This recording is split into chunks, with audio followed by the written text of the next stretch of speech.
شەڕی داعش لە کۆتایی نزیک دەبێتەوە و مەترسی سەرهەڵدانی بارگرژی لە نێوان سوپای عێراق و پێشمەرگە لە ئارادایە. بەو پێی حکوومەتی عێراق داوای کشانەوەی پێشمەرگە لەو ناوچانە دەکات کە دوای دروستبوونی داعش بۆی ڕۆیشتووە، بەڵام بەرپرسانی پێشمەرگە کشانەوە لە ناوچە کێشە لەسەرەکان ڕەت دەکەنەوە.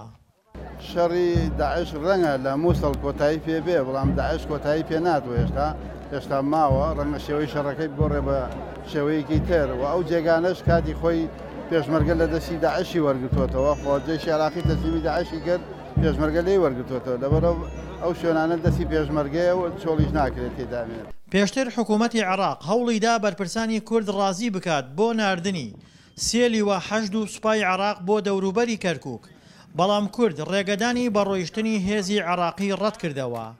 لە تازەترین پێشهاتیشدا حکوومەتی عێراق نووسراوی ئاراستەی یەکە ئیداریەکانی ناحیەی جەلەولای پارێزگای دیالە کردووە بۆ ناردنەوەی پۆلیس و هێزە عێراقیەکان بۆ ناو ناحیەکە، بەڵام کورد بە هەموو شێوەیەک ڕەتی دەکاتەوە جارێکی تر ئەمنیەتی ئەو ناوچانە ڕادستی هیچ هێزێکی تر بکات. ئەمە مستەحیلە لە ناوچەکان خۆمان جارێکی کە بکشێنەوە و هیچ کاتێکیش نەکشێنێتەوە. ئێمە بەرەو پێش هاتینەوە تاوەکو توانیمانە ناوچەکان خۆمان ئازاد بکەین و سنووریشمان ئەتوانین بڵێن ئێمە 70-80 کیلۆمەتر زیاترمانما بەرەو مەندەلی و سلسلەچای حەمرین بڕۆین کە خاکی کوردستانە. لە پەیوەندیەکی تەلەفۆنیدا لەگەڵ دەنگی ئەمریکا عەلی حسێنی وتەبێژی حەشدی شعبیش ناردنی هێزە عێراقیەکانی بۆ ناوچە جێنەکۆکەکان بە مافێکی ڕەوای حکوومەتی عێراق زانی. هەروەها عەشایرە عەرەبەکانی ناوچە کێشە لەسەرەکانیش دژی سەرهەڵدانی بارگرژین لە ناوچەکانیان لە نێوان هەرێم و بەغدادا.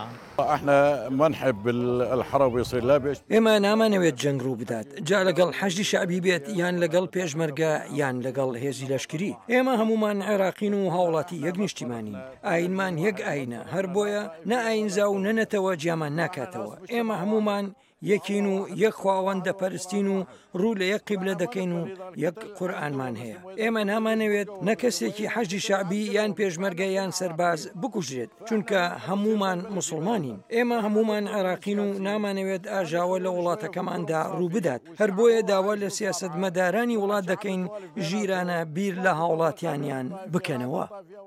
لە دوای ڕوخانی ڕژێمی بەعسەوە هەمیشە ململانێ لە نێوان هەرێم و بەغدادا هەبووە لەسەر باڵادەستبوون بەسەر ناوچە کێشە لەسەرەکاندا کە سەرەتا پێشمەرگە بەشێکی ئەو ناوچانەی خستە ژێر ڕکێفی خۆیەوە، بەڵام ساڵی 2008 جارێکی تر سوپا گەڕایەوە بۆ ئەو ناوچانە و هاتنی داعشیش جارێکی تر ئەو ناوچانەی بۆ ژێر دەسەڵاتی پێشمەرگە گێڕایەوە.